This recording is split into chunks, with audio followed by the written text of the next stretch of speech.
But one of my favorite things through the pandemic was like finding you on TikTok. And like seriously, the best thing ever is so many of your TikToks are like you in a wig dancing and Eric on the phone on the couch behind you. And you have like almost 65,000 followers. Yeah. Like, what is, first of all, Eric, were you genuinely annoyed at the beginning, or was that just kind of like, I'm going to let you do your thing. I have work to do from home and I'll be in it. But I don't know. What was that like? A little of both of them. Oh, was that right, Eric? He has that habit. He likes to answer for me. So I just pause and wait to see if he does it. Well, that's the thing. It's the pause. See, I'm like, time is money. I'll answer the question. No, we're the same way, Mike. We're the same way. And our significant others need to be patient with us because we will just talk. Yeah. So, Eric, the question was directed to you, not Smeech here. Yes. So when he originally did it, I was annoyed. I'm just like, stop. But I've learned my lesson with Mike Mitchell Jr. Resistance is futile. So, just sort of sit there, and he's learned that I'm usually right. I didn't say that. What I was saying is that generally it's just best. It's like a storm. Just sit there and let it happen, and just pray that you make it through in one piece. Wow, that's so good, because there's really nothing you can do about it anyway. No, stopping it only encourages it, and it's going to make it happen at another time that's going to be even more inconvenient. So I'm just like, well, I'm here. He was so against it in the beginning. Well, I didn't even know what TikTok was, and I discovered it when the pandemic happened, and I was like unemployed, and he started working from home, and this girl was like, oh, you should do TikTok. And I was like, what's that? I just started playing around, and I don't know, I had like 20 followers or something. I was just like doing stupid stuff. I didn't even really know how it worked. Yeah. And then I was like, oh, make TikTok with me. And he was like, absolutely not. Like refused. He's like, no, delete it. I don't even like it. Because there was talk about like, it was like China or something. Yeah. And like, or they're going to steal your life or whatever. I was like, oh, whatever. And so it was this one video where I was lip syncing to the Golden Girls something. Yes. And he was, I think, working or eating or something. And that video went to like 600,000 views or something. Like it just blew up. That's wild. And then that was the start of it. And I would just continue to make them, and he would be in the background. Yeah. It's like, I wish this wasn't happening. Yes. And people would be like, how does he keep such a straight face? And I'm like, because it's true, it's real. He's genuinely perturbed. Yeah, he's hating his existence. But then there was like a moment where it kind of crossed over where he still wasn't like, he's never gung-ho, like he's never the one that's like, let's make a TikTok. It's always still me. Okay. But there's times now where he'll like get into it because he realizes, there are people that like us and want to watch us. And so I think there's a part of it that he enjoys. There's a level of, but I'll set it up, and he'll be like, well, what do you want me to do?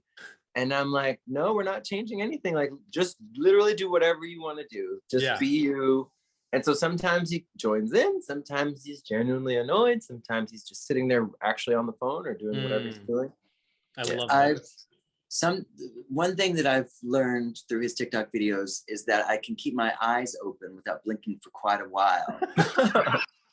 And I've also like tried to see how long I can hold my breath to the point of like feigning. So the things that I do to try to like, almost a bit of Stockholm syndrome, just sort of like, this is my existence. Like, how can I either end it early or make it through? He's very naturally funny. He's good.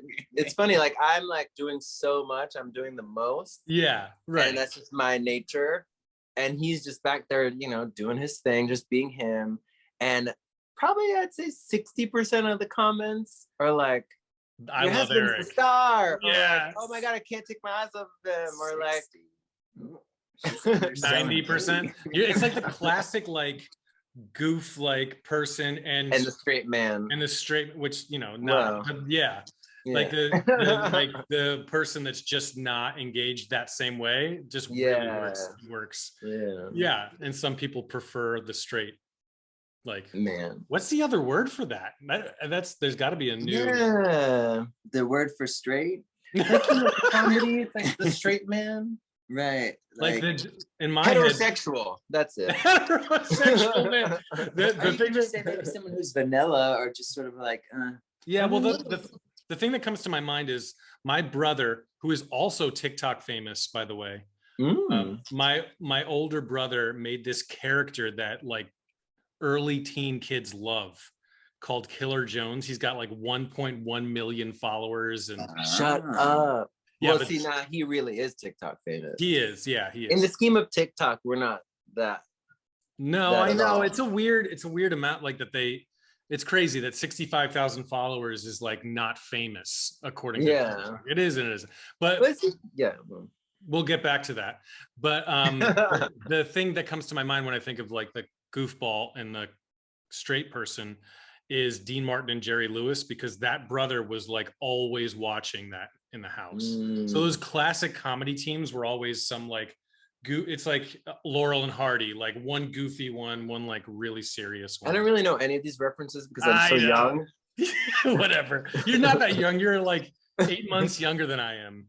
You don't want to admit it. I'm barely 36. Are you for real? Actually younger. Yeah, he is younger than us. You married a younger man? Yeah. I know. It looks like I'm the younger one, doesn't it? Yeah. Oh, there's the laugh. Okay, so I saw a TikTok or something with you the other day where I heard that famous laugh of yours, which is like, for anyone that knows you, was like, yeah. Which I hope we get some of in this. What's funny is I hate my laugh, he hates his laugh, but I love his laugh, he loves my laugh. How can you hate your laugh? Isn't that the thing about like good relationships though? Like somehow they find beauty in the thing you don't like. Yeah. Oh, is your ailment acting up again? Are you getting? Come on. He's having another flare up. Your 90-year-old body. Come on. Falling apart. This is the worst episode of Benjamin Button I've ever seen. But actually, what you mentioned, Eric, is true of my experience of Mike. See, when I met Mike, he was trying to convince me to join the a cappella choir in college. Oh yeah. Because I was just not like, that's not the way I sang. And he was in it and he had a good experience. They were trying to recruit guys so that they could have a full choir, chamber singers to go to Europe. So I'm like, I totally forgot about that. Yeah, that's how like we became friends. Was you were really trying to convince me to join. Yeah, and you never did. I did, of course. What? You did? My Lord, Mike, do you remember the trip that we drove down to Maryland and I had like, we wouldn't stop because the bus left without us. We had to pee in the like cup thing. Like, we were in choir together for 2 years. See, it's begun. You're already begun. Yeah. There's just so much up here. My brain is like storage almost full. I know. It's hard to. That's legitimately 20 years ago. Well, and also, see, you met me at you saying I was convincing you to join choir. I was convincing me that I was straight. Okay, so, that's where I definitely. So you met a different person. You know what I mean? Oh, I did. I know. I mean, I was always me, but at the same time, I wasn't really me. So. I know. Well, I just remember you like expressing interest in a girl, one in particular that, you know, and I won't name her here, but she was short and blonde. You may not remember her, but like. I think I do. Yeah, but like. I know we're talking. She has a sister. No, I don't. Who also went to the school? No. You're thinking of so you had someone else, but like that's played that straight roll well.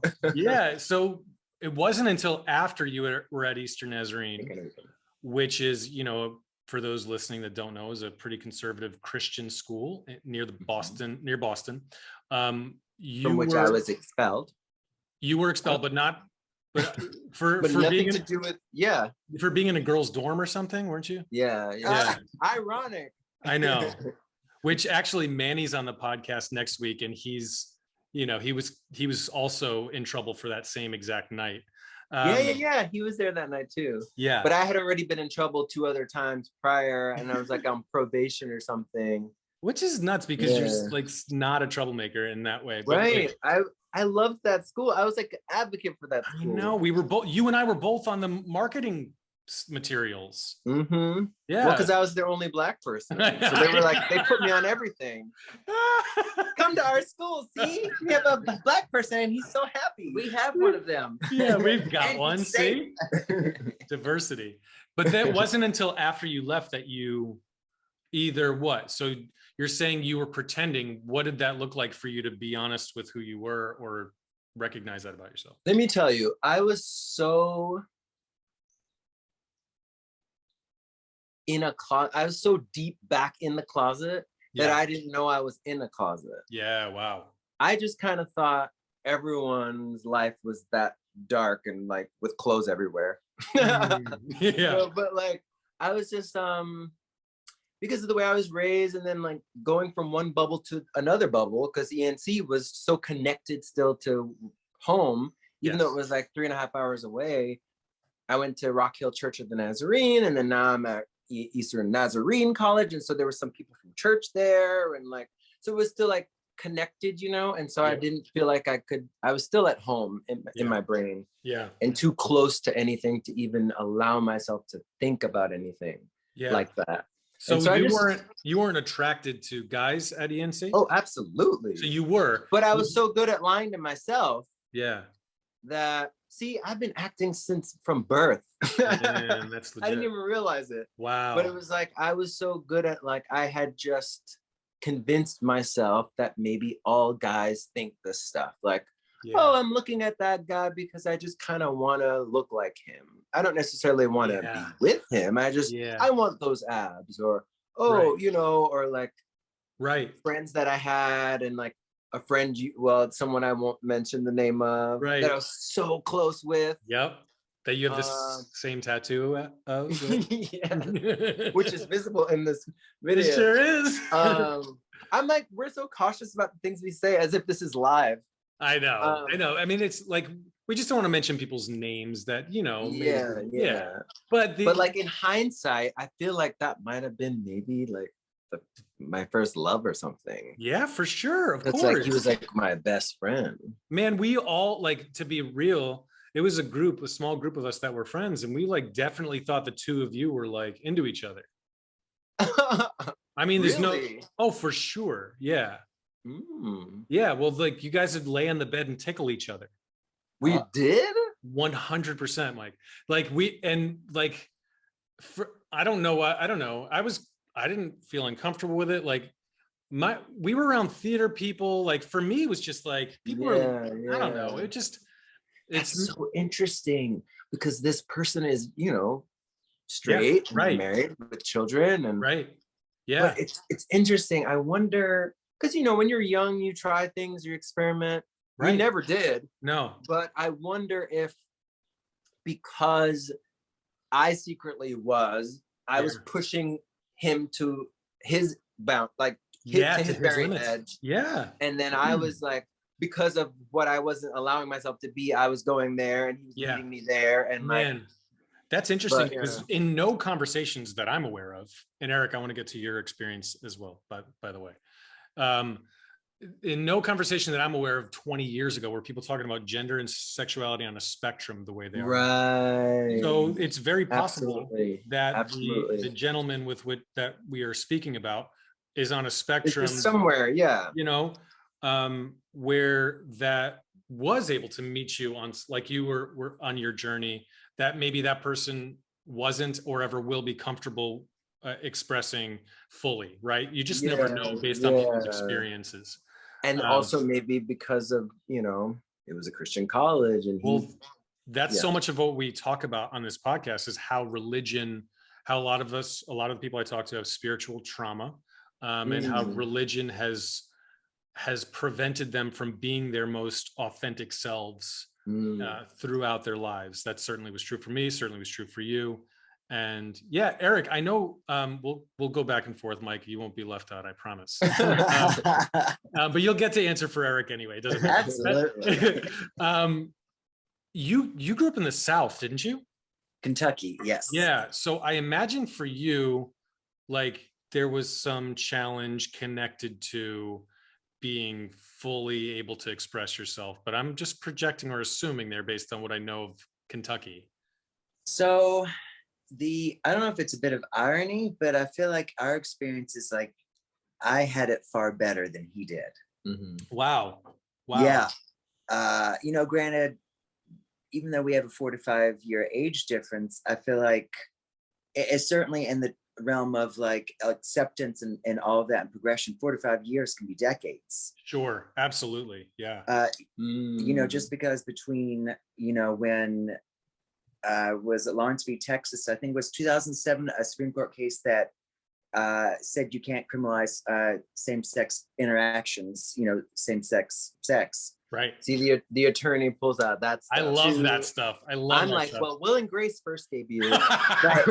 So then, you know, like then to what, 2015, the case that legalized same-sex marriage. So you're not even talking about, you know, a decade. So going back, and some of it may be, I'm also mindful that I'm a white male. And so white privilege, when you talk about, you know, sexual orientation, gender identity, any of that, you cannot ignore or discount the element of white privilege. Absolutely. So for me, and certainly as a white gay man, you know, this is an issue in the LGBTQ plus community. White gay men are like their own silo. Oh, absolutely. And it's even more ironic that the movement was started by trans women of color. Right, right. But Marsha who has P. benefited Johnson, from it. Right. Yeah, and right. Sylvia Rivera. Yeah. You know, so sorry, I feel like I'm bouncing back and forth. No, not at all. This is great stuff. Great stuff. So for me, my experience, you know, in high school, I don't want to say I was sort of like asexual, but for me, you know, that wasn't on my radar. Also because looking back in high school, I don't think there was anyone that I was attracted to. Yeah. Maybe I was also a late bloomer. Okay. You know, my first kiss entirely was me. Just kidding. I was gonna say. He wishes that were the case. Can you imagine? You're like, oh. I had a life before I met my husband. He doesn't want to make that though. Yeah. My first kiss when I was 19 with a guy was in college. So, you know, for me, I came out when I was an undergrad. You know, I came out to my mom. I remember actually, which mothers at least, but I'm sure parents, mothers always know. Even if they don't want to acknowledge it, like for what it is, like my kid is gay, they acknowledge that their kid is special or different. Yeah, especially our age, like our parents' generation. Yeah. You know, that makes mine sense. definitely knew too, but it was just different. His mom is more supportive, and you know, and it's the religion thing, like we're talking about. My mom's super religious, his mom not. Right. Well, and so was your family Christian? Mine, yes. So, well, we grew up in the Southern Baptist.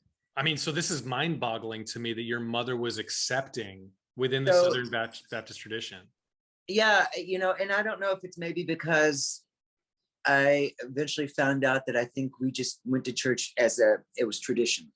It's just like a lineage thing, like, oh, well, my family is it's just been something that, you know, every Sunday we went. And, you know, so we did that for the longest time. I'd go to Bible study and Bible camp during the summer. Oh, did I know that? Vacation Bible School. Yeah. And yes. Yes. I went to Camp Taconic. Did you really? Every summer. Oh, you were all in. Yeah. Bible quizzing too. Okay, oh my God. You know, so I remember coming out to her and I was at home. I think it was Thanksgiving break. I was at home and I said, hey, Mom.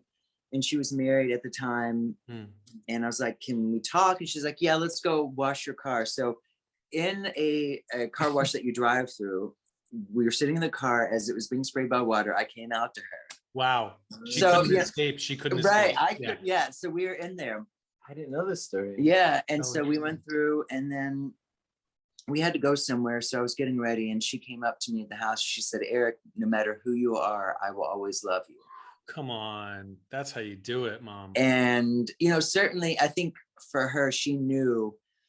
And so that moment, that's been what? I came out that was 2005, maybe. Wow. 2005, 2006 time.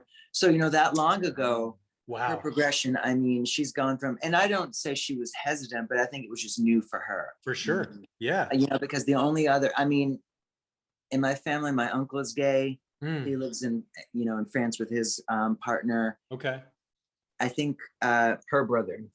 Okay. Oh, wow. Yeah. I'm sorry. So yeah. He was prepared on some level to embrace you for who you were because she had Right. a one. Yeah. Right. And then I think there was even some, you know, her aunt, you know, like someone older than her, but it was again closeted, was a lesbian. So it's certainly in the family. He's a colorful tree. Yes. Yeah. We got some like sugar in the tank in our family tree. But, you know, it's just been, you know, I couldn't ask for it any better. And my Jamaican tree. Well, I was going to say your family's Jamaican, right? And there's like another level. There's not only the religious aspect, there's the cultural aspect that's very difficult. Yeah. That you definitely faced. I mean, I grew up just hearing how disgusting it was, and wow. You know, they would make comments or like, you know, if you see any like it was just a disgusting, abhorrent, wow, sinful, horrible thing. And so I remember, I feel like maybe college-ish is high school too. I remember someone's like, "Are you gay?" or something. I was like, "What? No. It was just denial. Other people saw it before I did. People would say, at Eastern Nazarene, or at when you went to like high school. Oh, gotcha. Sorry. Okay. Yeah, like a handful of times I'd heard like, "Are you gay?" or something like that, or something. You know, I was afraid of gym. Like, what if I don't catch the ball? Or you know, like I'm not that sporty, or you know what I mean? Things like that. Like, I was always just a little different. I just remember you teaching me how to do an NSYNC dance, which was just not my experience of guy friends. You know, like it just wasn't. I'm like an athlete. Not my experience of any friend I'd want. I'm an athlete. I played baseball and basketball, and like we weren't doing bye. Like but you did, and I didn't think, I wasn't like, oh, Mike's got to be gay. I just thought like Mike's into musicals. You're doing Pirates of Penzance or something. I don't know what you were doing. It was Kiss Me Kate. Kiss Me Kate. There it is. Yeah. So like, so you're in that world. You're into like musicals and all that. But, and someone might say every now and again, "Hey, are you gay?" But it wasn't until after you left, like sort of the Christian bubble. Maybe I started thinking about it at ENC. But at ENC, I mean, I was so subscribed to the dogma of it all. Like, I mean, I have a cross with the crown of thorns. I was, you know, it wasn't just something my family was telling me. I believed it all. Absolutely. And, you know, I was a Christian and I didn't want to burn in hell. Right. And so these are all real things. And so I can't think of that. Delete, push that down. Yeah. And so I think I thought about it, but I was just like, and we had open showers and stuff. Like my mind would go places that I was like, no, we can't do that. Yeah, you'd shut that right away. Yeah. So it wasn't until and do you remember another friend that we won't mention, you know too, and I'm very good friends with him still to this day. Yep. But he was a little more like flamboyant and out there. Yes, absolutely. And so I remember being like, But wasn't open. Right. Yeah. But kind of was, but just didn't want to tell our people. It was just quiet. It was one of those. Yeah, but I was like, I heard there's rumor that he went to a gay club. Well, like, there was also like, and I walked in on this person looking at stuff. I think you told me that. Yeah, and I was like, oh man, like honestly, at that point, I was still in the tradition similar to you of like, well, gay equals hell, right? Yeah. So you were like, oh, that poor guy. No, I did feel, but I felt like I loved him, and I was like, oh, I hate that he feels like he has to hide that, rather than feeling like, oh, he needs Jesus. It was still at that point for me, college was like, oh man, there are people that are hiding. And I had someone else at the school that came out to me. Oh, really? Yeah, there were like, of course, right? There were people, if you were in any way expressing that you were safe, like people, and they connected to you. You know, we had lots of opportunities. That's the one thing about Christian school. They create like 4 million opportunities to connect at an intimate level. It's like Bible studies, and you create your own Bible study where you're just guys in a room talking about your deep needs and feelings. But for me, I didn't feel safe that way because these intimate settings that you just described were still very like, it's Bible study. Yeah, which means I'm not gonna tell these guys that I'm thinking of being gay. Right. We got the Bible open. Yeah. That's the book that told me that this is wrong. You know what I mean? Absolutely. So those weren't safe spaces for me or like intimate that way, but I know what you mean. But yeah, it was when I went to flight school in Tulsa, and I found myself like thousands of miles away from anything I'd ever known. That's right. With no connection to anyone I knew from before. It was like almost like this reset of like, oh, yeah, I don't have to answer anybody. I'm by myself. Yeah. And it was a flight school. You know, it was like, it wasn't, there was no Bible study. There was no, right. It was just a whole different world. But in a very conservative part of the country. True. But I didn't think of it that way. It was just like, it was freedom. It was like, I'm not at ENC. I'm not close to home. I'm in, it's funny. I think back now and I'm like, yeah, you're right. I was in Tulsa, Oklahoma. Yeah. Where they like bombed Black people. Exactly. But like, exactly. But back then it was just like, I'm not at home anymore. Yeah. Yeah. That's amazing. So when you were at flight school, you allowed yourself you kind of removed whatever was blocking you from a little bit, started chipping away. Okay. Cracks started forming. Okay. Yeah. All right. So keep going, because I haven't heard this story before. So well, and then the internet is a thing. And you know, I'm so young, but like, you know, it was like these things. I'm so envious of kids these days. Like they have access to all this stuff, and there's all this representation, and like the show Heartstoppers on Netflix. Like I wish I could have seen that stuff when I was little, because I just felt so alone. There was nothing. I thought this was all me. Like I am crazy. I'm thinking these awful, dirty thoughts. I remember sitting at my giant computer with the big back.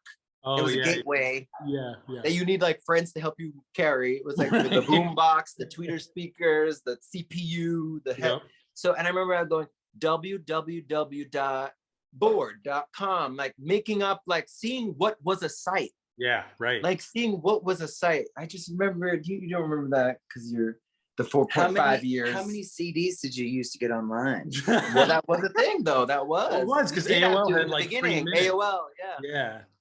That much younger, Eric. Come on.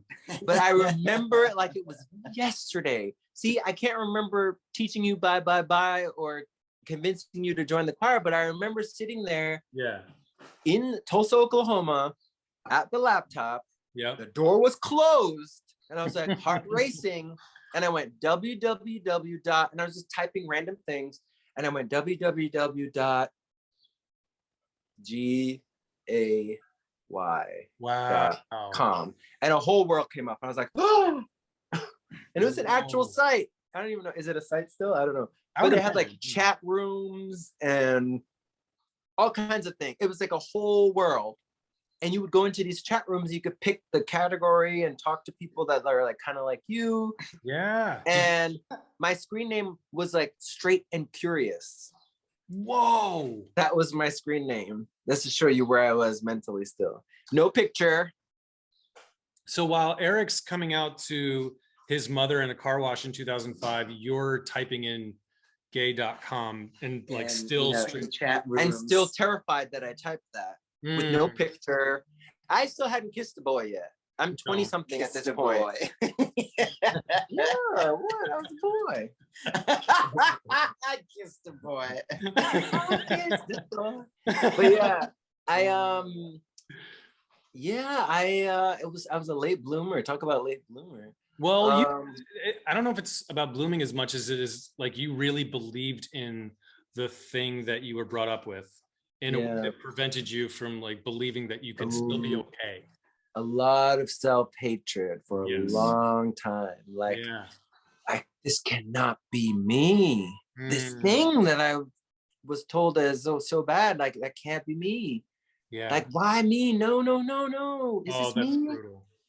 Yeah. Like, how do I fix it? What do I do? Was that a daily, like, painful thing that you were dealing with? Or were you not allowing yourself to go there that often? It was every once in a while. I wasn't allowing myself to fully go there because there was so much more to life. You know, I was flying planes. I'd done this crazy thing. I'd left DNC and I was making new friends and I discovered alcohol. Like I would never take a sip of alcohol before high school, nothing, because I think subconsciously I was afraid of losing control or giving up any form of control. Because what if I slipped? What if something came out? What if I admit some deep, dark thought? What if something went in? Oh my goodness.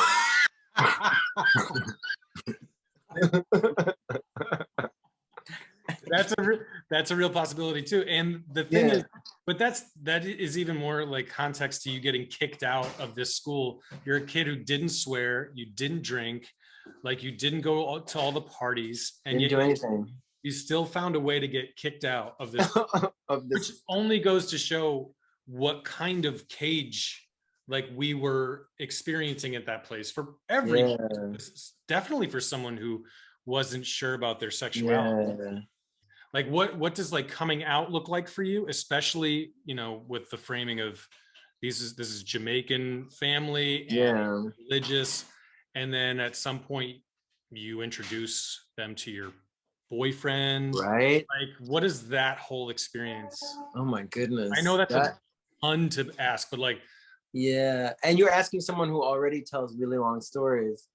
So Eric, you can fill in some gaps. You have better memory than me. I mean, and it started with, I remember I started seeing this person from the internet, and I didn't even, all we were doing was chatting like this. I was afraid to even call. Really? He was like, can we call? And I was like, well, I've never spoken on the phone with someone who knew I was gay before. Like, I was so afraid even to talk to this person who was gay, who I've been talking to for weeks. From gay.com.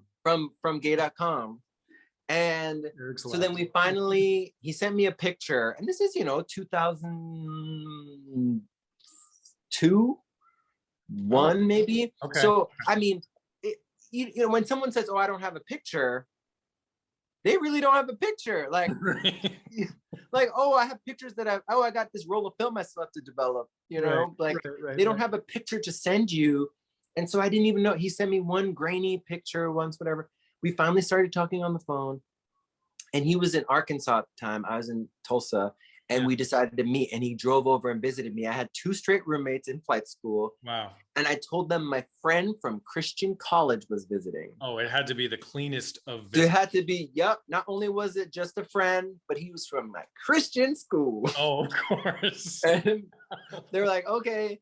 And what's funny is I hung out with one of my friends from that house recently. He visited, I haven't seen him in years, but he was in New York randomly, and he was like, we were just talking, catching up, and he goes, I knew something was strange when that friend from Christian school came to visit you and you guys would just lock up in your room.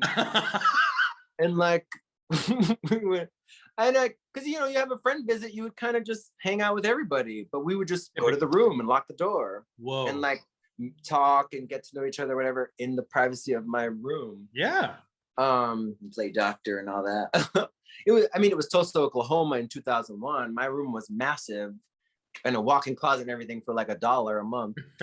But we would just hang out in my room or whatever. But he was my first boyfriend. Okay. And so that was the start of it. But nobody knew that he was my boyfriend. You're keeping the whole time. But the biggest thing is you were being more honest with yourself. With at least. Right. Yeah. So that, and then came telling other people. Yeah, which obviously has its own challenges. But I'm very curious about like sort of your meeting, and then like how, because your parents at this point, by the time you and Eric met, are aware. No. Yeah. And what? Yeah, are they? But like 3 boyfriends later. Oh, okay. They always thought it was just like a roommate or something because it's New York, and so everyone has a roommate anyway. Yeah. And there's no reason for them to think like, oh, my son might be. Yeah. Although my mother asked me once, I was at home visiting, and we were in the dining room, and she was like, "You're not gay, are you?" Whoa. That's how she phrased it. Ooh, which is like wide open. Course, yeah. There's your runway. Please don't tell me you're gay. Right. Is what Yeah.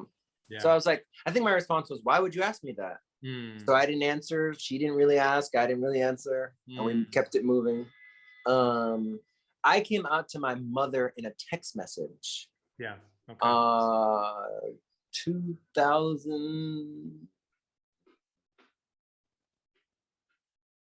7 or 8. Okay. Yeah. Okay. So a few years after you. Yeah, just a couple years. Yeah. Yeah, but I'm 4.5 years older. Yeah, you're 53 at this point. Yeah. So yeah. But yeah. Right. So for Eric, you're still like 20-ish, right? When you came out to your mom? You? So in 2000, yeah, I was maybe like 19, 20, I think. Yeah. Right. Yeah. So and I was like on my way to 30. You were approaching 30. Yeah. So you texted her and she responded in I think I was drunk. Yeah. And I texted her and I don't remember actually. It was probably Bible verses and just like, yeah, it was bad. Well, they had opened a Jamaican restaurant.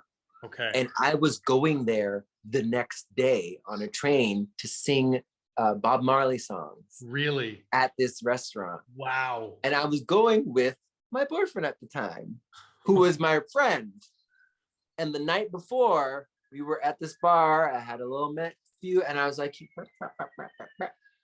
oh, you had to let them know. And I just told her. Wow. So then we show up. Yeah. On the train. She hid in the kitchen. So you didn't even see her the whole time. She peeked out and was like, for like a little minute, like she was just. Wow. Wait, yeah. was this boyfriend you, Eric? Or was this? No. Okay. Yeah. So yeah, she was never cordial to that boyfriend. Like not even. Okay. She came over once for dinner. Okay. And that was the first time she came to an apartment that I was living with a boyfriend at the time.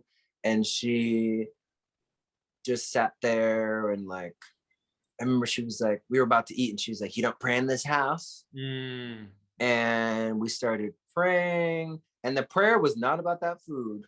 It was like, you know, send your angels into this apartment, Lord, and just fix things, basically. Wait, you got the gay prayed away from you before dinner in my apartment. Wow, with my boyfriend, that we cooked a meal for her. Oh, that's brutal.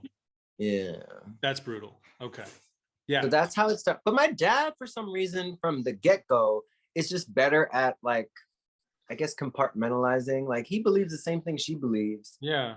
But he's just always been like, well, that's there, and this is my son, and whatever. Okay. Like he'll he'll hug Eric and he'll ask how's Eric, and we'll all play tennis together or whatever. Okay. Like he's able to just kind of do that somehow. All right. Whereas she's like on a mission to fix things. Still. Oh yeah, still. Okay, so the two of you meet in what year? Oh, us? Yeah. 2016. Okay, 2016. Right, I saw April 7th. Was that first? Or was it April 6th? April 7th was our first date. April 7th was our first date. You need to let Eric be the lawyer / historian. Well, there's something that was April 6th, and that's why I always forget. We moved into our first apartment, I think.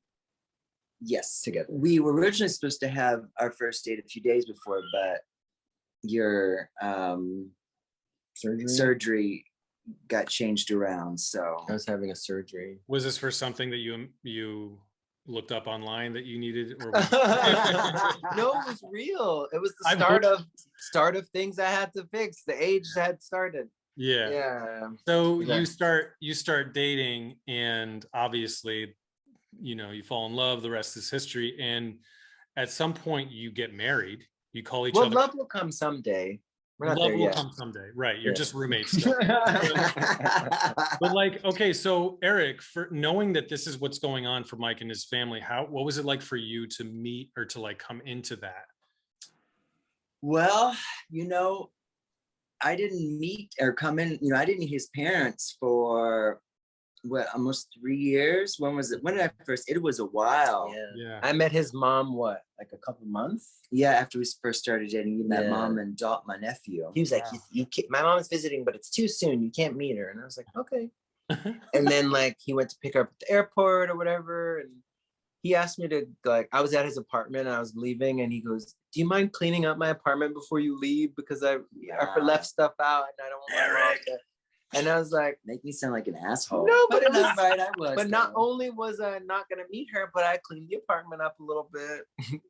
And then I was on my way out.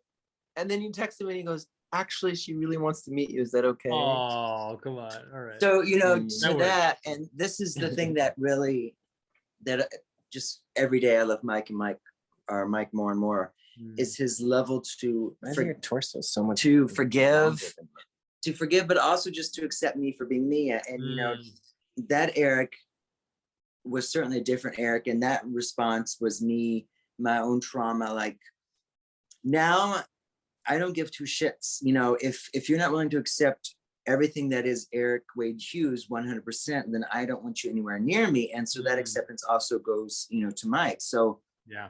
But anyways, that's been one of the, So yeah, he met Mom a few months after we first started dating. I met his parents, like, was it Thanksgiving in Indianapolis? Yeah. So like we had to go somewhere. Is it 2 years? 2018, 2019? Maybe 2 or 3 years after. Yeah. And then even that first meeting was very like, it's not even like meeting a stranger, because I feel like when you meet a stranger, well, it depends on the stranger, but some people make, they're not mean strangers, or, they make it okay to be like, oh, hey, you don't know me, but I'm going to ease the tension, or, break the ice, however. But this was just very much, oh man, like, I'm not going to engage with you. I'm not. I was like, I need to bring some sweaters because it's cold in here. And isn't that ironic? Because like, that's the opposite of what a Christian is supposed to be. But back to what he was saying about his dad, though. His dad was very warm, like came and sat next to me, was very friendly, but it was just like, we're in 2022. It feels like 2002 and 3 is a long time ago, but and like you said, Eric, like 2007, gay sex became not illegal. Right. And then marriage became had to be recognized in 2015, right? June of 2000. It was like basically last week. Exactly. So we are very much at the beginning. It can feel like, so I get, one of the things I am so curious about, because you are who you are, and what you say, Eric, is so beautiful and so true. If someone doesn't accept me for who I am, then I don't have time for that. You're out there on TikTok, you have followers, you're an actor, Mike, Eric, you're a lawyer. Do you bump up against any of these attitudes today? Like, outside of your family and any of those close relationships? Like, do you ever hear any of those like negative attitudes towards people or yourself in the LGBTQ plus community? That is a good question. I wonder if I've just gotten good at, over the years, tuning it out, because I don't think because to be honest, I was looking through your comments on the videos that were like had hundreds of thousands of views and likes, and there was no negative ones, right? And that really was very surprising and beautiful to me. We have one video that got a lot of negative comments. Really? One, and it was the one where I was listening to music from the 90s or whatever. It was just like a compilation of music. Someone else made the audio, and Eric just sat there and like didn't really know any of the songs. Yeah, but they were like R&B type songs, I guess. But I think that was not necessarily. I don't think that was. No. Yeah, that wasn't gay. Right. It was black and white. Right. Oh, we've gotten more hate with that. You've got more comments in general, or that one particular video? One particular video. So the one video that we have done, not on TikTok, but our wedding was filmed by, we are in a Capital One commercial. Yes, that's right. So I remember seeing when it was posted, like some of the comments from there, and this was, 2018. Some of those were, I guess, maybe because Capital One. I also, to your question, it depends on the medium. I feel like TikTok users these days are probably your younger crowd, so then by younger, maybe 40 more, 40, 41. Right. Well, and the algorithm too. TikTok kind of shows you what you want to see. That's true. So it's not really putting us in front of people that would be hateful, say anything, I guess. But Twitter is where we were being roasted. Someone on TikTok was like, oh, your video is reposted on Twitter, and it was like millions of views of this little video of me just listening to songs and Eric not knowing the songs. And like mostly Black people were like, that's what you get for, you know, the colonizer doesn't know those songs, or like, what else do you guys talk about if music is everything, or like, what I'm like, really? There's that that's what you're looking for in a partner, is someone that knows all the same songs as you. Like, good luck with that. There's so much more to well, actually, that's really interesting, because music is a major part of your life, and obviously you were able to connect on some other levels, right? In that, but how did that feel to receive that kind of feedback? It was hard.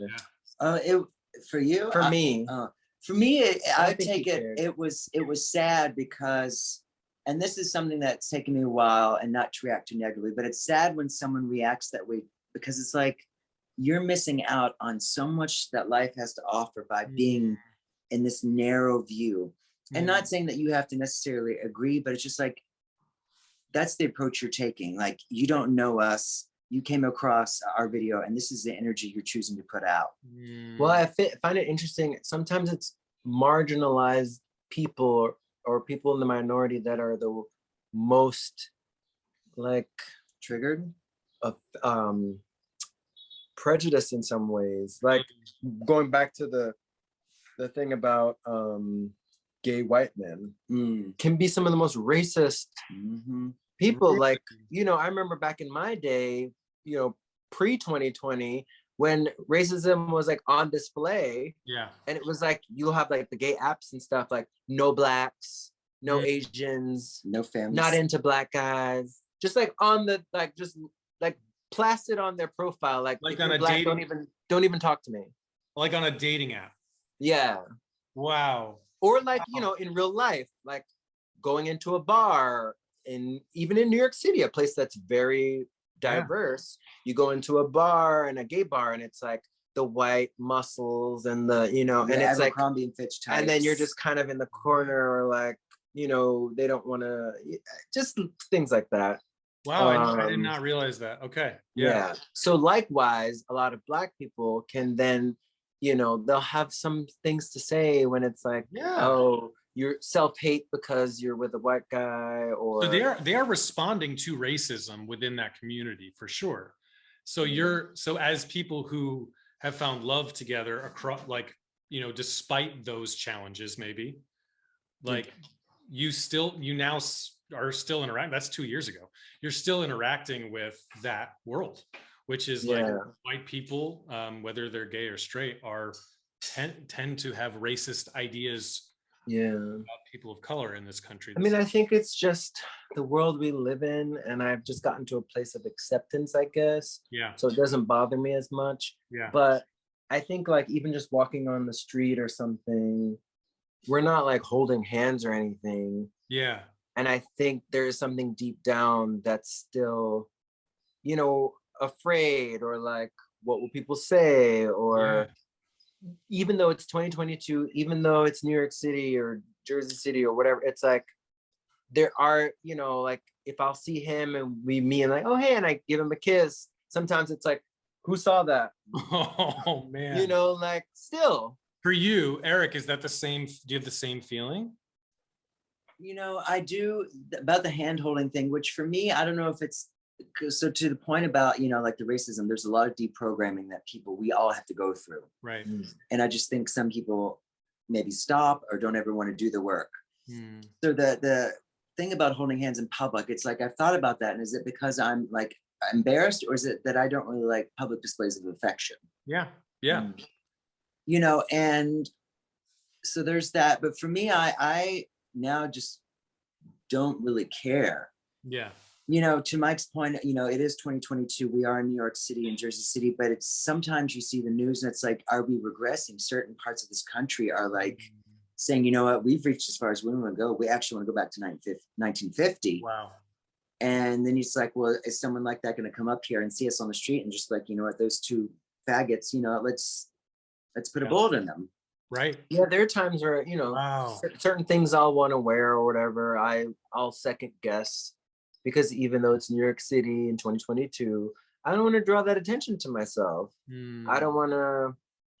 And so that's a decision based on fear, because. Well, I mean, I would say, you know, being from the gay community, and certainly as a gay Black man, you've had it be more of a sense of self-preservation.